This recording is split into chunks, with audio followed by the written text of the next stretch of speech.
بسم اللہ الرحمن الرحیم۔ السلام علیکم۔ وینکس اکیڈمی کے پلیٹ فارم سے ہم پی ایم ایس کا سیشن چلا رہے تھے اور پاکستان سٹڈیز کے جو مختلف ٹاپکس ہیں ان کو ڈسکس کر رہے تھے۔ تو پاکستان سٹڈیز کی جو ہسٹری ہے ہم نے اس کو 3 حصوں میں بانٹ رکھا تھا، ایک 1857 سے پہلے والی، ایک 1947 سے پہلے والی، اور اس کے بعد پھر جو ریسنٹ ہسٹری ہے پاکستان بننے کے بعد والے واقعات ہم کہہ سکتے ہیں۔ اب ہم 1857 سے پہلے والے جو 4 مین ٹاپکس ہیں ان کے متعلق پا رہے تھے، جس کو ہم کہہ سکتے ہیں کہ مسلمانوں کے اندر ایک تحریک چلانا، ایک دوبارہ ان کے اندر ریوائول موومنٹ چلانے کی جو تحریک تھی، ان کے متعلق جو 4 مین ٹاپک ہیں۔ آج ہم انشاءاللہ اس کا جو آخری والا ہے، چوتھے نمبر پہ ہے، سید احمد خان، ان کو ڈسکس کریں گے۔ سب سے پہلے ہمیں ان سرکمسٹانسز کا پتہ ہونا چاہیے کہ اس وقت کیا حالات تھے، اور سید احمد خان نے ان حالات کے مطابق مسلمانوں کی کیا رہنمائی کی۔ تو اسپائرنٹس، آپ کو میں یہ بتاتا چلوں کہ اس وقت 1817 میں سید احمد خان پیدا ہوئے تھے، اور اس وقت نہ تو پنجاب مسلمانوں کے ہاتھ میں تھا، نہ ہی دکن، نہ ہی بنگال، اور جتنی مضبوط ریاستیں تھیں وہ ہندوؤں کے انڈر جا چکی تھیں یا غیر مسلموں کے انڈر جا چکی تھیں۔ جو انگریز تھے وہ بہت تیزی کے ساتھ ہندوستان پہ قبضہ کرتے جا رہے تھے۔ 1757 کو ایک جنگ پلاسی ہوئی تھی، اور اس کے بعد 1798 میں ایک سرنگا پٹم جنگ ہوئی تھی جس میں سلطان ٹیپو شہید ہوئے تھے۔ اس جنگ کے بعد انگریزوں کے حوصلے بڑھ گئے تھے، اور اب صرف فیڈرل جو تھا وہ ٹیریٹری تھی، جو علاقہ تھا دلی اور اس کے ارد گرد آگرہ وغیرہ، وہاں پہ صرف مغلوں کی حکومت رہ گئی تھی۔ وہاں پہ بھی سو کالڈ ان کی گورنمنٹ تھی، اصل میں جو ایسٹ انڈیا کمپنی تھی وہی تمام انڈیا کو چلا رہی تھی، اور ایون جو بادشاہ ہوتا تھا وہ ایسٹ انڈیا کمپنی سے وظیفہ لیتا تھا۔ لیکن یہ واقعہ چل رہے تھے کہ ہوا یہ کہ مسلمانوں نے سوچا کہ یار اب تو پورے ہندوستان پہ ہماری حکومت ہی نہیں رہی، کہیں ہندوؤں کی ہے، کہیں سکھوں کی ہے، کہیں پہ انگریز آ گئے ہیں، تو اس معاملات کو دیکھتے ہوئے انہوں نے بغاوت کر دی۔ بغاوت کی انہوں نے ایک مسلم ریاست تھی اودھ کی، وہاں سے ان کی بغاوت سٹارٹ ہوئی۔ پھر الہ آباد اور اس طرح کے چند اور شہروں میں یہ بغاوتیں شروع ہو گئیں۔ تو یہ انگریزوں کے خلاف ایک بغاوت تھی جس کو جنگ آزادی کا نام دیا گیا، اور انگریزوں کے خلاف جنگ لڑی گئی۔ یہ جنگ تقریباً 3 سے 6 ماہ کے دوران لڑی گئی، مئی 1857 تک۔ لیکن اس دوران مسلمانوں کو شدید نقصان اٹھانا پڑا، ایون ہندو بھی مسلمانوں کے ساتھ انگریزوں کے خلاف برسر پیکار تھے، لیکن دونوں جماعتوں کو جو ہندوستانی تھے ان کو انگریزوں نے شکست دے دی۔ اس کی چند وجوہات تھیں۔ اس کی وجہ یہ تھی کہ ایک تو انگریز جو تھے وہ ہم سے سائنس اور ٹیکنالوجی میں بہت آگے تھے۔ دوسری وجہ یہ ہے کہ جو انگریز تھے ان کا ایک بہت ہی سنہری اصول ہے جس بنا پر وہ اتنی زیادہ دنیا پہ حکومت کرے گے، وہ اصول ہے ڈیوائڈ اینڈ کنٹرول، تقسیم کرو اور فتح حاصل کرو۔ تو اس اصول کے تحت انہوں نے مسلمانوں کو ہندوؤں سے جدا کیا، پھر مسلمانوں کو مسلمانوں سے ہی جدا کیا۔ اس اصول کے تحت انہوں نے یہ جنگ آزادی جو تھی وہ انگریزوں نے جیت لی، اور جو بغاوت کو کچل دیا گیا۔ اور اس کے بعد جو ہندوستان تھا یہ پورے کا پورا ایسٹ انڈیا کمپنی کی حکومت ختم ہو گئی اور ڈائریکٹلی برطانیہ کے انڈر آ گیا، اور اس پہ ملکہ وکٹوریہ کی حکومت آ گئی۔ اب اس کے بعد کے جو حالات تھے، یہ جو 1857 کے جو واقعات تھے نا، اس نے تمام مسلمان جو اس وقت کے لیڈران تھے اس پر بہت گہرا اثر ڈالا۔ ان میں سر سید احمد خان بھی شامل تھے۔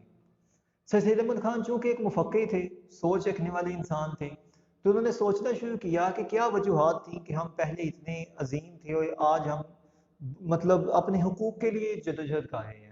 ہم اپنے حقوق لینے کے لیے، حکومت تو دور کی بات ہے، جو بیسک رائٹس ہیں ان کے لیے بھی ہمیں دھکے کھانے پڑتے ہیں۔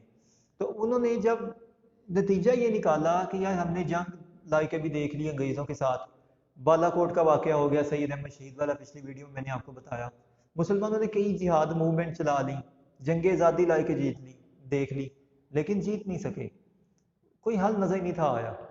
کئی اور ریاستوں میں بغاوتیں ہوئی ہندوؤں کے بھی خلاف بھی، لیکن اس کا کوئی جو مثبت جو رزلٹ تھا وہ سامنے نہیں آیا۔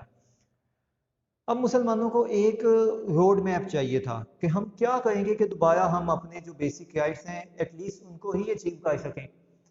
تو اس معاملے کے لیے سر سید احمد خان آگے آئے، اور انہوں نے کہا کہ ہر لحاظ سے ہر قوم کی جو محاذ ہوتا ہے وہ چینج ہوتا ہے۔ فار ایگزامپل اگر آج کے دور کا میں آپ کو بتاؤں تو وہ جو کنٹری ہے وہ کامیاب ہے جس کی انٹیلیجنس ایجنسی کامیاب ہے اور ان کی انفارمیشن ٹیکنالوجی بہت ہی مضبوط ہے. کیونکہ آپ کو پتہ ہے آج کل پروکسی وائز کا زمانہ ہے، کنونشنل وائز نہیں ہوتی. تو اس لحاظ سے جس ملک کی پروکسی وائز یعنی انٹیلیجنس ایجنسی مضبوط ہے وہ ملک اتنا ہی زیادہ اسٹرانگ سمجھا جاتا ہے. اور ہمیں اپنی انٹیلیجنس ایجنسی پہ ہی زیادہ زور دینا چاہیے. میڈیا کو کنٹرول میں رکھنا چاہیے. میڈیا وار فیئر کا زمانہ چل رہا ہے جس کو 5th جنریشن وار کہتے ہیں، ہائیبرڈ وار کہتے ہیں. سید احمد خان نے بھی اس زمانے کے مسلمانوں کو سمجھایا کہ آج کل دور اس کا نہیں رہ گیا، آج کل دور ہے سائنس اینڈ ٹیکنالوجی کا. تو آپ سائنس اور ٹیکنالوجی کی طرف جائیں. لیکن اس معاملے میں چونکہ جو اس وقت مسلمان جو تھے وہ تعلیمی لحاظ سے بہت ہی پستی کی طرف جا چکے تھے، اور جو علماء تھے اس زمانے کے شارٹ سائٹڈ علماء جن کی تنگ نظر جسے ہم کہہ سکتے ہیں، وہ بہت ہی عجیب و غریب باتیں اپنی طرف سے مان گئے جو اسلام میں نہیں ہیں گائے لیتے تھے، اور مسلمانوں کو اس پہ منوا بھی لیتے تھے. اس کی چند وجوہات تھی. اس کی وجہ یہ تھی کہ مسلمانوں نے چونکہ خود بذات خود قرآن مجید کا ترجمہ نہیں پڑھا ہوتا تھا، جو کہ ابھی تک چلتا آیا، آپ کو پتہ ہے. شاہ ولی اللہ نے، میں نے آپ کو پچھلی ویڈیو میں بتایا تھا کہ انہوں نے سب سے پہلے ترجمہ کیا تھا، ان پہ بھی کفر کے فتوے لگ گئے تھے اور منع کیا گیا تھا لوگوں کو کہ یہ ترجمہ لکھا ہوا نہ پڑھیں. اس زمانے میں جو کہ اسلام سے بہت دور ہو چکے تھے مسلمان، صرف آپ کہہ لیں سو کارڈ مسلم تھے، اور ہندوؤں کے ساتھ میاسم بڑھتے ہوئے یہاں تک پہنچ گئے تھے کہ ہم تعلیم حاصل کرنے کو گناہ سمجھتے تھے. اور جو ہمارے مغل بادشاہ تھے انہوں نے بھی تعلیم کو پہلی پریفرنس نہیں دی. تو اس وجہ سے جو مسلمان تھے ان کی ذہنی گروتھ جو تھی وہ بہت پرانی تھی. تو سید احمد خان مسلمانوں کو ماڈرنزم کی طرف لے کے گئے، اور انہوں نے پھر اپنی کتابیں لکھی جن میں ان کی خطبات احمدیہ ہے، اور اس کے علاوہ اور بھی ان کی بہت زیادہ کتابیں ہیں جہاں پہ انہوں نے دلیلوں سے واضح کیا کہ جو مسلمز ہیں ان کو تعلیم حاصل کرنے کا حکم تو بذات خود اللہ تعالیٰ نے دیا ہے، ایسا نہیں ہے کہ یہ کوئی من گھڑت باتیں ہیں. اور سائنس کے جو مسجد ہیں اور جو سائنس کو متعارف کروانے والے دنیا میں ہیں وہ ہیں ہی مسلمان. تو سید احمد خان نے اس مقصد کے لیے نہ صرف کتابیں لکھی بلکہ مدرسے بھی قائم کیے. سب سے پہلے 1862 میں انہوں نے پہلا اپنا مدرسہ قائم کیا غازی آباد میں، لیکن وہ اتنا بڑا نہیں تھا اور نہ ہی اس کا اتنا وائڈ سکوپ تھا. آہستہ آہستہ سید احمد خان 1869 میں جب واپس آئے لنڈن سے ہو گئے تو انہوں نے آکسفورڈ کا نظام تعلیم دیکھا، کیمبرج کا نظام تعلیم دیکھا. تو پھر جب وہ واپس آئے تو انہوں نے سوچا کہ یار یہ ایز اٹ از تو ہم اس کو امپوز نہیں کر سکتے. اس کی وجہ یہ ہے کہ مغربی تہذیب کے ہماری تہذیب کے ساتھ کچھ کلیشز بھی ہیں، جس سے وہاں پہ بے حیائی کچھ زیادہ ہے. اس کے علاوہ وہاں پہ جو آپ کہہ سکتے ہیں ملحد، ان کی بھی ترجیح دی جاتی ہے ان کو. تو اس وجہ سے سید احمد خان نے جو تھا اپنے جو مدرسے قائم کیے وہاں پہ اسلام اور سائنس کو کوشش کی کہ ساتھ ساتھ لے کر چلیں. تو وہاں پہ انہوں نے سب سے پہلے علی گڑھ اسکول قائم کیا 1875 میں. اس کو مد نظر رکھتے ہوئے یہ بہت زیادہ پاپولر ہو گیا علی گڑھ اسکول. اور اس سے پہلے بھی انہوں نے ایک ادارہ قائم کیا تھا 1864 میں جس کا نام تھا سائنٹیفک سوسائٹی. اس کا مقصد کیا تھا؟ اس کا مقصد یہ تھا کہ جو کچھ بھی فزکس اور کیمسٹری کا نالج جو ہے اس وقت تک حاصل ہو چکا تھا سائنسدانوں کو، اس کو انہوں نے اردو میں یا فارسی میں یا اس وقت جو بھی زبانیں چلتی تھیں وہاں پہ انہوں نے اس کو کنورٹ کیا، سو دیٹ مسلم بھی ان کو حاصل کر سکے، اپنی زبان ان کو پتہ لگ سکے. تو یہ تو تھی سید احمد خان کی کچھ ایجوکیشنل سروسز جو میں آپ کو بتا رہا تھا. ان سے متاثر ہو کر بھی جو سید احمد خان کے ماننے والے تھے انہوں نے ہی یہ بعد میں یہ اسلامیہ کالج سول لائنز لاہور میں ہے، اسلامیہ کالج ریلوے روڈ ہے، پشاور میں یونیورسٹی ہے، یہ سب جو بہاولپور میں یونیورسٹی ہے، اس کے بعد جتنے ہندوستان میں بھی یونیورسٹیاں پھیلی یہ سب سید احمد خان کا ہی کارنامہ تھا. اب یہ ان کی کچھ ایجوکیشنل سروسز کے بعد ہم جاتے ہیں ان کی کچھ سوشل سروسز، ان کی کچھ ریلیجیس سروسز اور ان کی جو پولیٹیکل سروسز تھی. پولیٹیکل سروسز کی طرف جب ہم جاتے ہیں تو سب سے پہلے آپ کو میں یہ بتانا چاہوں گا کہ Syed Ahmad Khan first of all Hindu Muslim unity چاہتے تھے. ایون ان کے کچھ ایسے ایڈریس ہیں، ان کے جو ایسے خطبات ہیں جہاں پہ انہوں نے واضح طور پہ کہا ہے کہ مسلمانوں کو ہندوؤں کو آپس میں مل جانا چاہیے اور مل کر ہندوستان کو دوبارہ اس کی گلوری تک پہنچانا چاہیے جو وہ لوسٹ کر چکے ہیں. اس معاملے پر انہوں نے بہت زیادہ اپنی سپیچز دیں اور مسلمانوں ہندوؤں کا آپس میں مل جل کے کام کرنے کا کہا. لیکن جب 1867 میں اردو ہندی کنفلکٹ ہوا بنارس سے اور اس میں بہت زیادہ مسلمانوں کو قتل کیا گیا بے دریغ، اور اس کے بعد انہوں نے کافی زیادہ نوٹس کیا کہ کیونکہ ہندو جو تھے وہ مسلمانوں کی نسبت کافی زیادہ پڑھے لکھے تھے، تو جب وہ کسی پوسٹ پہ ان کو لگا دیا جاتا تھا وہ مسلمانوں کو بہت زیادہ نظر انداز کرتے تھے، اپنے ہندوؤں کو ترجیح دیتے تھے۔ تو جب سے سید احمد خان نے یہ واقعات اپنی آنکھوں سے دیکھا کہ ہندو جو ایسے ہیں یہ میجورٹی میں ہیں، منورٹی ہو نا پھر بھی بندہ کہتا چلو اتنی قوم میں اتنے لوگ ہوتے ہیں، لیکن جب میجورٹی میں ایسا ہونے لگ پیا تو ان کو احساس ہوا کہ نہیں ایسا نہیں ہے۔ جب ایک میجورٹی ایک ایتھنک گروپ کی ایسے کہا گئی ہے تو پھر ایسا ممکن نہیں کہ دو گروپ آپس میں مل سکیں۔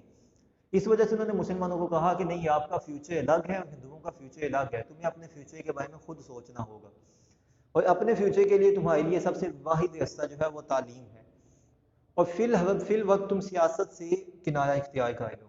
اور جب 1885 میں انڈین نیشنل کانگریس بنی تو سید احمد خان نے سختی سے اپنے اسٹوڈنٹس کو منع کیا کہ کوئی بھی اس میں شمولیت اختیار نہ کرے، حالانکہ کافی زیادہ یونیورسٹیز کے اسٹوڈنٹس نے ان کے ساتھ شمولیت اختیار کر لی، لیکن سید احمد خان نے جو ادارے قائم کیے تھے تعلیمی ان کو سختی سے منع کر دیا تھا کہ کوئی بھی شخص اس سیاسی پارٹی کا حصہ نہ بنے۔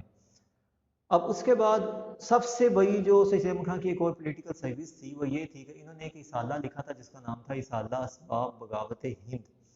اسباب کہتے ہیں وجوہات کو، بغاوت کہتے ہیں جو بغاوت ہوئی تھی باغی ریبیلینس، اس کے بعد ہند میں ہندوستان میں انگریزوں کے خلاف، اس میں انہوں نے وجوہات پیش کی ہندوؤں کو انگریزوں کو سوری کہ کیا وجہ تھی کہ یہ جو ہندوستان کی عوام تھی یہ آپ کے خلاف ہو گئی، آپ اگر یہ حرکتیں نہ کرتے تو ہندوستان کی عوام کبھی بھی آپ کے خلاف نہ ہوتی۔ تو انہوں نے چند وجوہات جو تھی وہ انگریزوں کے سامنے پیش کی، اور یہ حیران کن بات ہے کہ انگریزوں نے ان پہ عمل بھی کیا اور آئندہ سے ہندوؤں اور مسلمانوں کی جو مقدس چیزیں تھیں ان سے زیادہ دور رہنے کی کوشش کی۔ فار ایگزامپل 1857 کا جو ایک ٹریگر تھا، جو 1857 میں جنگ آزادی ہوئی تھی، اس کا ایک ٹریگر یہ بھی تھا کہ انگریزوں کے سننے میں آیا کہ ان کی جو بندوقیں ہیں اس میں جو چربی استعمال ہوتی ہے وہ یا تو گائے کی ہے یا سوئے کی ہے، تو مسلمانوں نے بھی بندوقیں چلانی چھوڑ دی کہ اس میں تو سوئے کی چربی استعمال ہوتی ہے، تو ہمیں تو اس سے دور رہنے کا حکم دیا گیا ہے۔ تو ہندوؤں نے اس لیے چھوڑ دی کہ اس میں تو گائے کا گوشت استعمال کیا گیا ہے، وہ ہمارے لیے مقدس ہے، تو اس لیے ہم یہ بندوقیں استعمال نہیں کریں گے۔ تو اس طرح کے معاملات سے بھی انگریز کے بعد میں دور رہنا شروع کر دیا انہوں نے۔ اب اس کے بعد جو سید احمد خان کی ایک ریلیجیس سروسز بھی تھیں وہ یہ تھیں کہ انہوں نے ایک انگریز تھا جس کا نام تھا ولیم مور، اس نے ایک بک لکھی تھی لائف آف محمد، جس میں اس نے نبی کریم صلی اللہ علیہ وسلم کے خلاف بہت ہی نازیبا الفاظ استعمال کیے تھے اور انتہائی گھٹیا الزامات لگائے تھے جو بے سو پا تھے۔ تو سید احمد خان نے علمی محاذ پر اس کا جواب دینے کے لیے ایک کتاب لکھی جس میں اس کے تمام الزامات کا مدلل جواب دیا۔ تو یہ ان کی سب سے بڑی ریلیجیس سروسز بھی تھی۔ حالانکہ سید احمد خان پہ بھی کفر کے فتوے لگتے ہی ہیں، لیکن سید احمد خان نے اپنا جو روڈ میپ طے کیا تھا اس پہ چلتے ہیں، اور ایک وقت آیا کہ جب بہت زیادہ مسلم جو تھے وہ سید احمد خان کے ساتھ مل چکے تھے، اور سید احمد خان کے ساتھ ہاتھ ملا کے آگے انہوں نے چلنا شروع کر دیا۔ اور مولوی عبدالحق صاحب کے نزدیک سید احمد خان نے ہی پاکستان کی جو تعمیر تھی اس کی بنیادیں، اس کی جو پہلی اینٹ تھی وہ سید احمد خان نے ہی رکھی تھی۔ یہ بابا اردو مولوی عبدالحق کا ایک مشہور جملہ ہے سید احمد خان کو کریڈٹ پیش کرنے کے لیے۔ اس کے بعد بھی اگر یہ کہا جائے، منٹو نامی ایک افسانہ نگار ہیں، ان کا بھی یہ کہنا تھا کہ یہ جو پاکستان بنا ہے یہ اصل میں علی گڑھ کے جو اسٹوڈنٹس ہیں ان کی ہی کاوشوں سے بنا ہے۔ اس کے بعد یہ پولیٹیکل سروسز ہو گئی ان کی، اور اس کے بعد ریلیجیس سروسز ہیں، ایجوکیشنل سروسز ہیں، ان سب کے بارے میں آپ سے سیپریٹ بھی پوچھا جا سکتا ہے اور ان سب کو کمبائن کر کے بھی سوال پوچھا جا سکتا ہے۔ بہت شکریہ، اللہ حافظ۔